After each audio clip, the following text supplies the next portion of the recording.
Hey everyone, today we're going to have the continuation of this anime's story. If you haven't watched the first video, click on the card up here and head over there. But before we begin, make sure to like and subscribe. We're close to hitting 1,000 subscribers, and I'm counting on your help, okay? Let's get to the recap. This episode starts with Kane fighting against a gigantic dragon. The boy lands an attack on its head, and the big thing goes down. After that, he checks his stats and realizes they've increased tremendously. He even earns the title of Monster Enemy and Dragon Annihilator. Later, IT shows Kane heading to the capital. He's now 10 years old and has to attend a special ceremony for nobles. While they're on the way, Kane asks if it will take long to get there. His father says about a week if monsters don't appear. Kane uses magic to scan for any nearby, and surprisingly, there are dozens of them 3 kilometers ahead. His father is impressed that he can detect monsters so far away. Kane mentions that they're attacking humans and they need to go quickly. Realizing time is short, Kane uses wind magic and speeds towards the monsters. Upon arrival, he notices many humans have already fallen, and many are injured. He decides to attack, using magic to take down one after another. The monsters approach the carriage, and he realizes he can't use magic without hitting those behind them. Kane grabs his sword and manages to dispatch the remaining monsters. Afterwards, he tends to the wounded and gathers the bodies of those who have fallen. His father arrives and notices the coat of arms of the royal family on the carriage. 2 girls emerge from it, Princess Telestia and Silk, a noble. Both of them kneel before the girls,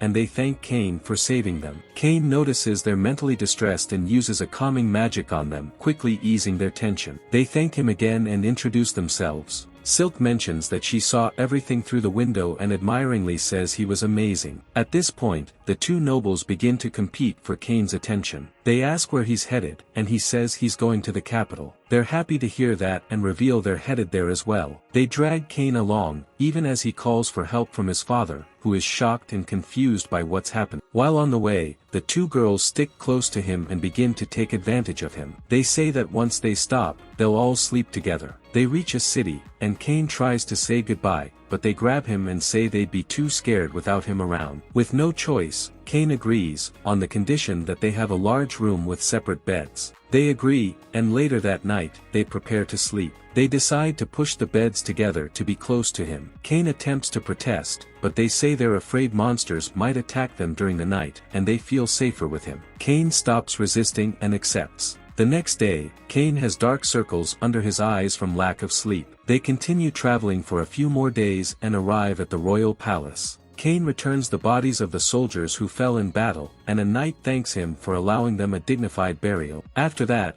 Kane learns that an audience with the king has been scheduled for him. He gets nervous upon hearing this. Upon arrival, the king thanks him for protecting his daughter from the orcs. Then the king declares him, a 10-year-old boy, a baron. He gives him a mansion and 10 platinum coins, which are worth a lot in that world. After the king says this, the nobles complain since he's just a child. The king reprimands them and asks if any of them would have the strength to deal with dozens of orcs alone, silencing them. After that, the king asks to speak privately with Kane and his father. They go, and again the king and his advisor thank Kane for saving his daughters. They then talk about his future. They ask him if he would be happy to accept the hands of Telestia and Silk. And they also mention he can't refuse, since they've slept with him, they can't engage to anyone else. After much pressure, Kane agrees, and thus they become engaged. But they can only marry when they're adults. After that, the 2 girls are happy and loudly declare they'll never forget the nights they spent together and how their bodies were close. Upon hearing this, their parents get angry, and nervous Kane tries to explain that it was only because of the bed arrangement, and it's not what they're thinking. After that, Kane goes home and receives a lecture from his sister and his father. They say he's quite the ladies' man. Some time later, Kane goes to the church in the capital and connects with the gods. He has a little conversation with them. The gods mention they're bored and ask Kane to use his knowledge from his past life to create a game for them and everyone else. Next, his sister takes him to a women's clothing store,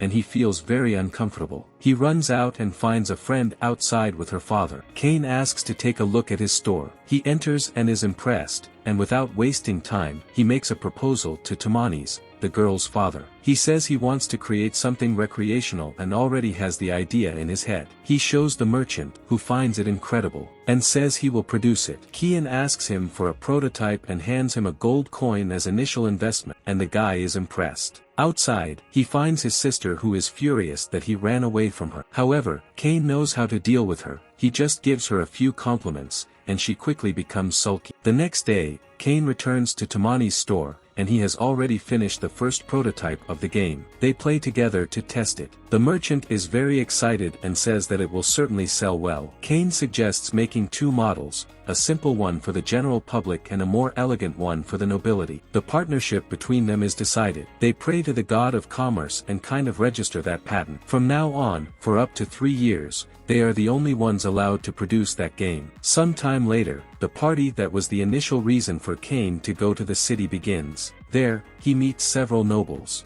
At this point, he meets Silk and her father again. She thanks him again for saving her, and Kane treats her as he does his sister, lavishing her with praise, and she falls for him. This kid knows what he's doing. At this point, her father gets annoyed and interrupts. He says that Kane is very skilled with women for a 10-year-old. Kane's father explains that it's because of his sister, who always gets happy when complimented. After that, the king appears along with Teles, his daughter. Kane again compliments the girl, making her go all shy. The king scolds him and asks what his father did to raise such a charming son. After that, Kane shows the game he created to the king, and the king finds it interesting. He invites Kane to the reception room to discuss the game further after the party. After that, Kane meets Silk again, and they have a conversation. At one point, 3 noble boys approach, looking for trouble because Kane is with Silk. Kane responds to them, and they challenge him to a fight outside. Kane agrees, and they go outside. Silk clings to Kane, making the fat kid even angrier, as he's jealous of her.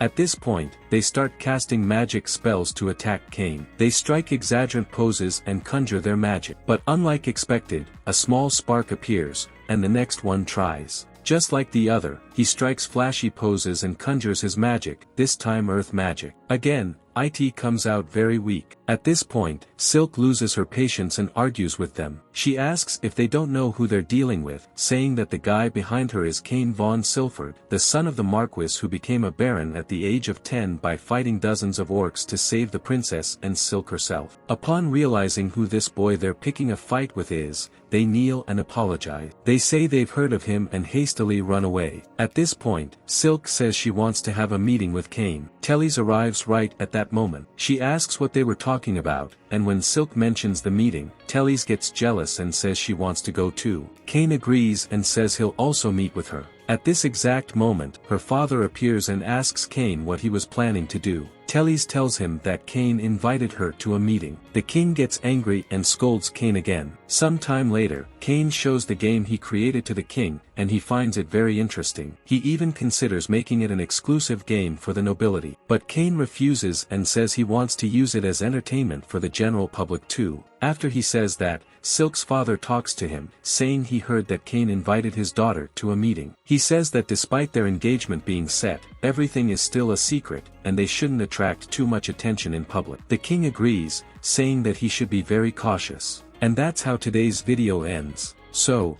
are you enjoying this anime? Comment down below on what has caught your attention the most. Don't forget to leave that clever like and subscribe to give us a hand. We're approaching 1,000 subscribers, and I'm counting on everyone's help. On the final screen, I've left an amazing video for you. It tells the story of a very powerful mage who hides his powers to avoid drawing too much attention. Seriously, guys, this anime is really good, it's definitely worth checking out. Alright, until next time, goodbye.